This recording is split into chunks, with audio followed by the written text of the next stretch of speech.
Salut la team, j'espère que vous allez bien. Aujourd'hui, je suis pas tout seul, je vous retrouve. Bonjour la team. Avec Manu. Comme tu l'as vu dans la précédente vidéo que j'ai publiée, son dernier investissement à Meulan-les-Mureaux. Aujourd'hui, on voudrait revenir avec toi. Déjà, on aime bien t'emmener avec nous en immersion, un peu vlog, dans la vie d'un investisseur.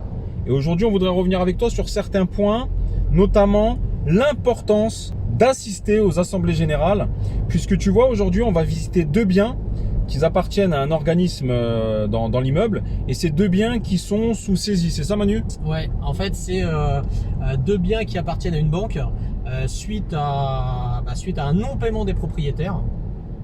Les appartements ont été mis en adjudication et ils n'ont pas trouvé preneur en fin de l'année 2019. Et finalement, les biens ont été récupérés par la banque, sachant que les biens étaient vendus à l'époque occupés, et il fallait se faire sa charge finalement de l'occupant, ce qui n'est plus le cas aujourd'hui. Et c'est pour ça qu'il y a un vrai intérêt d'y aller. Donc effectivement, lorsque vous achetez des biens en adjudication, ce qu'on appelle des biens aux enchères, il est préférable d'acheter des biens libres. Lorsque ces biens étaient proposés à la vente, ils étaient occupés et vous devez faire votre affaire personnellement de la situation du bien au moment où vous l'achetez. Ouais. Donc c'est pour ça que dans une vidéo, je vous conseille d'acheter des biens libres. Aujourd'hui, le fait que Manu ait assisté aux AG, et du coup, tu as eu le contact directement, en fait, lors de l'AG, il n'y avait pas beaucoup de copropriétaires présents d'ailleurs, ce qui est un tort, parce qu'on vous dit toujours il faut être présent aux assemblées. Soyez présent aux AG. Ça vous permet de voir déjà au niveau de la copropriété ce qui va pas, les thèmes qui vont bientôt tomber, des travaux par exemple, s'ils commencent à discuter de ravalement, de choses comme ça. Et donc le fait d'avoir été à l'AG, le syndic a indiqué justement par rapport à la dette d'un des deux copropriétaires, parce que la dette était relativement importante, et elle a indiqué que ça avait été vendu, racheté par la banque. Donc aujourd'hui les charges sont payées par la banque, et que derrière la banque allait remettre en vente ses biens. Et donc suite à ça, à la fin de l'AG, j'ai été voir la syndic, qui est également syndic dans une autre de mes copropriétés où j'ai un local commercial. Après, on vous donnera un autre petit tip, ce qui est le conseil syndical. Je vous dirai pourquoi l'importance du conseil syndical. Et donc, suite à ça, à la fin de l'AG, elle m'a dit, si vous voulez, je vais vous donner les coordonnées. C'est même elle qui m'a donné donc les coordonnées. Donc, l'adresse mail de la personne en charge au niveau de la banque de vendre le bien, en tout cas le contact qu'elle a avec le syndic.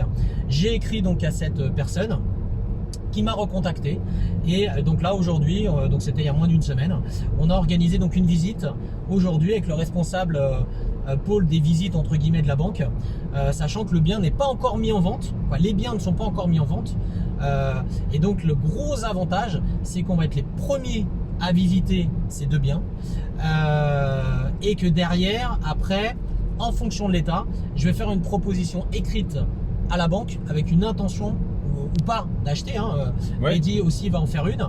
Voilà. Si les appartements bien sûr nous intéressent et nous conviennent, sachant que je sais déjà le prix sur lequel en adjudication ça n'a pas été levé. Ça n'a pas été levé. Pourquoi? Parce qu'on a accès finalement assez facilement aux adjudications du secteur, qui permet finalement d'aller voir quels étaient les prix, même des fois le prix vendu. Ça vous donne une ordre d'idée en tout cas. Par exemple, sur une application qui s'appelle Licitor. Exactement. Licitor. Et donc là, l'objectif après, c'est de toucher bien sûr moins cher que les prix qui avaient été mis en adjudication, puisqu'ils n'avaient pas pris preneur, et bien sûr avec un argumentaire, peut-être par rapport à des travaux, peut-être par rapport à pas mal de choses. Donc j'ai déjà un prix argumentaire. Maintenant on va aller visiter l'appartement, les appartements. Alors on va essayer de visiter les deux. Apparemment le représentant légal de la banque nous a dit qu'on pourrait en visiter un sûr. Le deuxième, c'était pas sûr qu'il ait les clés. Je vais essayer, s'il y a les deux, je vais essayer de faire une vidéo sur les deux. Vous savez que c'est toujours pas évident de tourner lorsqu'il y a un représentant légal, mais encore une fois, pour vous emmener en immersion avec nous, je vais essayer de faire mon maximum. Bien évidemment, comme vous a dit Manu, on donnera des arguments selon les travaux qu'il y a à faire. On mettra nos valeurs en avant. Le fait qu'on ait une bonne situation financière, le fait que Manu par exemple soit directeur d'agence, et que nous soyons nous deux investisseurs, que Manu ait déjà un bien dans cette résidence, exactement, un local commercial à 30 mètres, Et tout ça, ça va jouer. On mettra tous les arguments qu'il faut pour faire pencher la balance en notre faveur. Donc je vais essayer de vous filmer ça. Vous savez, comme je vous le dis tout le temps, la théorie c'est bien, la pratique c'est mieux. Pourquoi aussi on vous parlait que c'était important d'être inscrit au conseil syndical? Lorsque vous allez à vos AG, souvent le maître de cérémonie, entre guillemets, demande qui veut faire partie du conseil syndical. Je vous conseille, comme Manu vous l'a dit, de lever la main et de faire partie du conseil syndical. Ça ne vous engage pas à faire grand chose, seulement vous serez comme nous, on fait partie moi je fais aussi partie beaucoup des conseils syndicaux et Manu aussi. Il y a des groupes WhatsApp, généralement, du conseil syndical. Ou via adresse mail. En fait, l'idée du conseil syndical, c'est que derrière, vous allez suivre l'activité, les factures de la résidence, de la copropriété. Et généralement, les syndics, même pour des petits montants, directement envoient les factures ou les devis aux membres du conseil syndical par mail. Et après, on retourne pour donner notre accord. Ça va vous permettre de voir aujourd'hui quels sont les frais, quelles sont les sociétés qui travaillent avec la copropriété et avoir beaucoup d'informations finalement sur la résidence. Voilà. Et pas uniquement une AG à un moment T, mais vraiment d'avoir tout l'historique sur l'année. Alors même si vous n'êtes pas copropriétaire habitant dans la résidence, mais plutôt copropriétaire bailleur, c'est pas grave parce que même aujourd'hui, moi je fonctionne beaucoup avec des groupes WhatsApp et finalement, voilà, on donne nos avis, nos commentaires, on valide les devis et ça permet de toujours garder une petite main, on va dire, sur la résidence et aussi d'avoir un très bon contact et de bien développer le relationnel avec le syndic. Et le syndic aussi a des informations quand vous avez des appartements à vendre. Et donc l'objectif là, finalement, c'est de se tisser un relationnel avec les professionnels qui vous entourent de l'immobilier pour être le premier, voire les premiers sur un bien qui va être mis en vente. Voilà, d'avoir les infos en avant-première. Avant des agences immobilières. Là, l'objectif vraiment d'aller visiter ces deux appartements, c'est que finalement, on se retrouve avant qu'une agence immobilière passe pour une mise en vente. Bon, c'est parti, on y va. Donc voilà la résidence, hein. Donc vous connaissez, hein. Manu il en a déjà un dedans. Allez, c'est parti, on va faire les visites. Donc on rentre dans le logement, similaire à celui que Manu a déjà pris.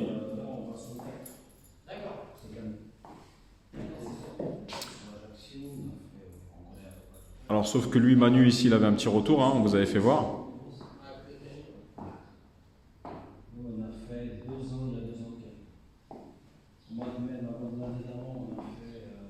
Donc c'est pareil, hein.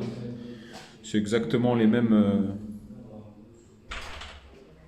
pas d'électricité je suppose, mais c'est les mêmes configurations, espace salle de bain, dressing placard, grand salon.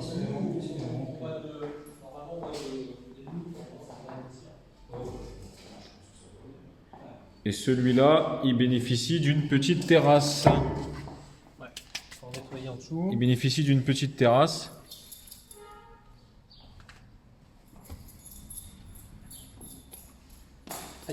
Il y a quand même beaucoup plus de travaux que dans le tien, Manu. Ouh là là. C'était dans son... C'est resté dans son jus, comme on dit. Quand il a fait sauter la cloison. Ouais, c'est ce que je disais, ouais. Le tien, toi, tu as la cloison, le retour. Ah, c'est le même. Non, c'est exactement le même. C'est exactement le même. Et c'est pour ça que je te disais dans le tien de peut-être faire sauter aussi cette cloison, parce que tu vois, finalement, l'espace, tu peux faire ta cuisine en L, mais faire la délimitation avec ton frigo. Ah, mais c'est ce qu'on fait, mais non, ouais, j'ai laissé sur l'autre, j'ai laissé pour pas refaire les sols, mais pas les peintures. Ok, bon, ça de toute façon, ça repère. Là, c'est bon. Ça. Ouais, par contre, là, c'est pareil. Hein. Dans son jus. Salle de bain entière à refaire. Entière. Il y a quand même beaucoup plus de travaux que dans le tien. Ouais. On a pu habiter le ballon pareil, c'est HS. Le ballon aussi, il est HS, ouais. Ouais, je pense que le ballon aussi, il est HS. Porte de placard, c'est pareil.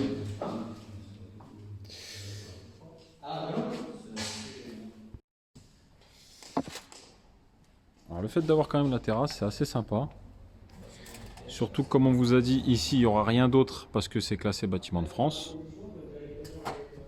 Ah, ça parle de proposition, donc je vais ramener ma fraise parce qu'on va essayer de prendre les deux en même temps.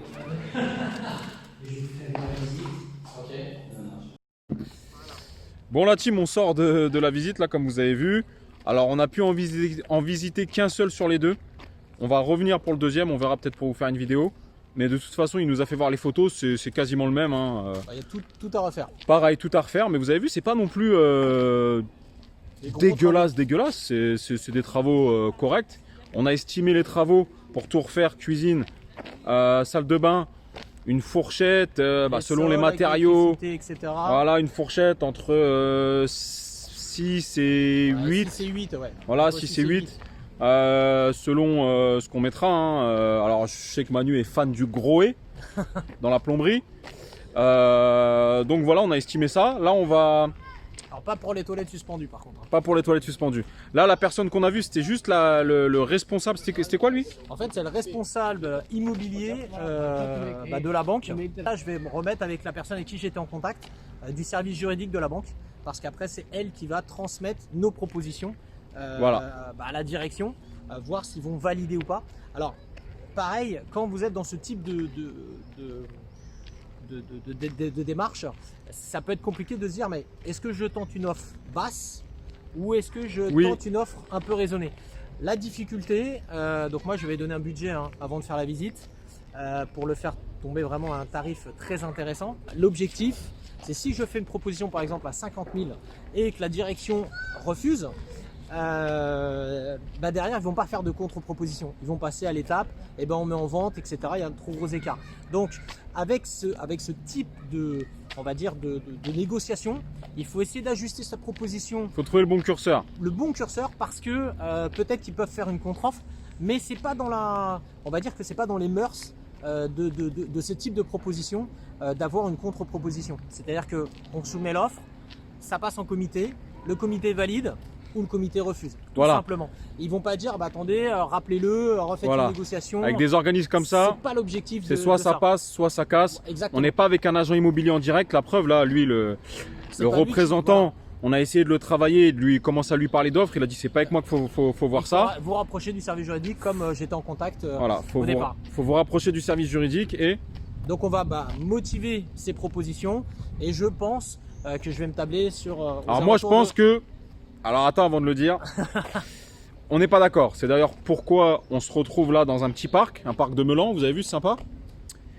Et on va détailler du coup nos offres avec, si tu es membre de nos formations, tu verras dans ton espace membre, il y a une boîte à outils avec nos offres d'achat, comment on les formule. Et du coup, on va mettre tous les éléments négatifs pour pouvoir argumenter l'offre basse. Je pense qu'on va tabler sur les deux. Au départ, j'étais pour partir sur les deux qui sont les mêmes. Pour 100 000 euros les deux, 50 000 euros pièce.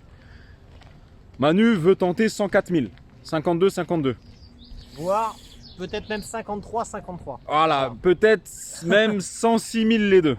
Pourquoi? Parce que l'écart, alors moi j'ai déjà fait un prévisionnel sur un prix d'achat à 55 avec 6 000 de travaux. Bon, je pense pour faire quelque chose de pas mal, il y a beaucoup plus de choses à faire quand même que j'aurais pensé. Et donc, je vais me dire, voilà, plutôt partir sur une enveloppe de 7 000, 7 500 de travaux et 53 au niveau du prix. Sachant que 53 plus 7, je reste à 60. Donc, dans le même esprit, en fait, on va dire, que la proposition que je voulais faire. Sachant que quand je travaillais ma proposition donc à 55 plus 6, donc ça faisait 61, j'étais un petit peu en dessous des 300 euros par mois, avec donc assurance comprise, avec un différé de 24 mois. Voilà pourquoi on n'est pas d'accord. Parce que monsieur, lui, en étant directeur d'agence, il a des taux bonifiés et du coup, il peut se faire quelque chose de très bien. Sauf que c'est réglementaire. Hein. Voilà, c'est réglementaire, bien évidemment. Je peux pas jouer sur le cursus de mon taux. Voilà, mais sauf il reste plutôt sympathique. Voilà, sauf que, allez, entre ses taux à lui et les taux à moi, on a une petite, allez, on va avoir 0,20, 0,30 de différence aujourd'hui. Donc du coup, je pense qu'on va faire 106. Je vais l'écouter à condition que j'ai les 24 mois de différé. Bon, lui... J'ai cru qu'il allait me demander à condition que ce soit moi qui fasse ses travaux. non, mais ça, du coup, c'est vrai que c'est bien parce que du coup, on va globaliser les travaux. Donc, on va faire les mêmes choses. Mais moi, il faut que je voie avec mon directeur, parce que je rappelle que Manu est directeur d'agence, ami, mais n'est pas mon directeur. Il veut pas me financer, on mélange pas les affaires et l'amitié. C'est pas qu'il veut pas me financer, c'est que je l'ai jamais sollicité. Donc je vais voir avec mon directeur si je peux avoir 24 mois de différé, sachant que la période est un peu compliquée. Si j'arrive à avoir 24 mois de différé et que j'arrive à avoir un taux, même si c'est pas le plus important, sympa, je pense qu'on va faire l'offre à 106. Sinon, rien ne va nous empêcher de dissocier nos deux offres. Les autres propositions. Ouais. Voilà. Lui, s'il veut proposer le sien à 53 et moi 50, tant pis pour moi si ça passe pas. C'est comme tout, hein. Des fois on joue rouge ou noir au casino, ça passe ou ça casse. Au jour d'aujourd'hui, est-ce que je veux rater cette affaire pour 2 ou 3 000 euros? Je pense pas, parce que les taux sont tellement bas et ça représente tellement peu finalement que je pense que je vais m'aligner moi aussi à 53. Et mine de rien, si on additionne 53, alors après voilà, on va bien réfléchir par rapport au poste de travaux, hein, on va après analyser, mais si on obtient 53, ce qui est loin d'être acquis, hein, parce que à aujourd'hui, je pense que à 60, c'est ok. Donc là, on va essayer quand même de travailler un peu plus le prix, un peu au plus bas, sachant qu'il n'y a pas d'agence immobilière. Donc là, ce serait vraiment une belle affaire. Et si on a 53 plus 7 de travaux, on arrive à 60 000 euros. Aujourd'hui, à Meulan, 31 mètres carrés. Il n'y a rien. À 60 000 euros, travaux faits. On reste en Ile-de-France. On reste en Ile-de-France. Voilà. L'autre appartement, j'ai donc une locataire qui va rentrer dans les lieux, donc finalement à 580 euros par mois. Donc on arrive quand même avec un delta de cash flow qui est relativement important. C'est relativement important. Bon, du coup, on a fait demi-tour. Donc oui, je pense qu'on va faire l'offre, surtout si on arrive à avoir le différé. Et comme on venait de vous dire, il n'y a rien aujourd'hui sur ces prix-là. Et donc même si on a besoin, voilà, même si on a besoin de les revendre, c'est des produits qui partiront quoi qu'il advienne. Parce qu'aujourd'hui, un studio, alors après c'est peut-être pas le même standing tout à fait de la résidence. Là, il faut prévoir bientôt un ravalement. Parce qu'à la dernière AG, j'ai appris, et donc ça c'est un élément important, que le ravalement avait déjà été mis en discussion à la précédente AG, mais que il n'a pas encore été voté. Il n'a pas encore été voté. Mais il va être voté. Mais étant donné qu'il y avait certains propriétaires qui souhaitaient vendre leurs biens, ben, ils ne voulaient pas le faire signifier dans les procès-verbaux. Vous voyez comme quoi c'est important d'aller aux AG parce que vous apprenez quand même des choses. Et là, j'ai appris que finalement, ben voilà, dans 2 ans, dans 3 ans, un ravalement va tomber. Et ça va être un des principaux arguments de négociation. Dans la négociation et dans notre offre. Et d'après vous, pourquoi ils ne voulaient pas le signifier aux AG? Puisque si ça avait été voté en AG, ça aurait été à leur charge. Donc sachant qu'ils allaient vendre, ils n'ont pas voulu le faire signifier. Ou des fois ça peut faire peur. Ou des fois ça peut faire peur, effectivement. Sachant que l'immeuble en soi reste quand même propre. Vous avez vu, oui, l'immeuble est correct, petite terrasse. L'immeuble reste correct. Hein. Mais voilà, un ravalement, on est toujours sur 20-25 ans. Donc l'immeuble il est de 97. Donc c'est logique que bientôt il y ait un ravalement qui soit opéré. Sachant que à aujourd'hui, généralement les ravalements doivent même comporter une isolation extérieure du bâtiment qui coûte beaucoup plus cher. Avec les nouvelles normes. C'est pour ça qu'à aujourd'hui, peut-être même d'anticiper finalement un ravalement dans 2 ou 3 ans, c'est peut-être même mieux. Et c'est pour ça que là je me suis mis aussi au conseil syndical. Moi je vais regarder un petit peu ce que ça pourrait coûter de proposer un ravalement pour l'année prochaine. Pourquoi? Parce que moi j'estime que quand vous avez un immeuble qui est beau à l'extérieur, et ben ça va permettre d'aller chercher des locataires, aussi des bons locataires, et ça va aussi conserver votre patrimoine. Donc au-delà du fait que ces travaux-là seront déductibles sur ma 2044, puisque je loue en location nue, et voilà. Il ne veut pas se mettre au meublé. Peut-être que je ferai un meublé sur celui-ci. On va faire la projection là, je vais lui faire la projection. Ça veut dire que moi je prône les travaux qui sont de toute façon déductibles, et en plus ça permet de conserver le patrimoine et d'aller chercher quand même des bons locataires. Et l'objectif c'est toujours pareil, hein. Vous allez chercher des bons locataires qui restent. Tout à fait. Et vous optimisez. Moins de turnover, exactement. Vous optimisez, etc. Donc voilà, aujourd'hui on voulait encore une fois t'emmener avec nous en immersion. Je te l'ai déjà dit, la théorie c'est bien, la pratique c'est mieux. Dans la vie d'investisseur, on te tiendra au courant si nos offres sont passées. Ouais. Je pense qu'on va les rédiger là. Elles seront soumises très vite. À partir de mercredi, je pense, elles seront soumises. Si tu es membre de nos formations, tu vas dans ton espace membre, dans la boîte à outils, tu vas voir les dossiers que Manu et moi on fait, comment on argumente lorsqu'on fait une proposition d'achat, comment on la détaille et comment on met nos points positifs en valeur. Sachant qu'aujourd'hui, le point positif qu'on va mettre en valeur, c'est qu'on va mettre les frais de notaire d'apport. Voilà, on va mettre les frais de notaire d'apport, on va se négocier un différé derrière et du coup se régénérer cette trésorerie. Donc voilà, tu vas dans ton espace membre boîte à outils, tu as tout, dossier bancaire, etc. Tout ce qu'on utilise. On espère que cette petite vidéo t'a plu. Si c'est le cas, c'est le moment de t'abonner, de liker, de partager. Je te rappelle que si tu veux nous rejoindre dans nos programmes de formation, Manu et moi, on t'accompagne via le groupe Telegram. On vous suit étape par étape de façon à ce que vous soyez rassurés, que vous ne soyez pas seul. Car comme je le dis tout le temps et comme on le répète tout le temps, former c'est bien. Accompagner, c'est mieux. Accompagner c'est mieux. À bientôt la team. Ciao la team. Ciao.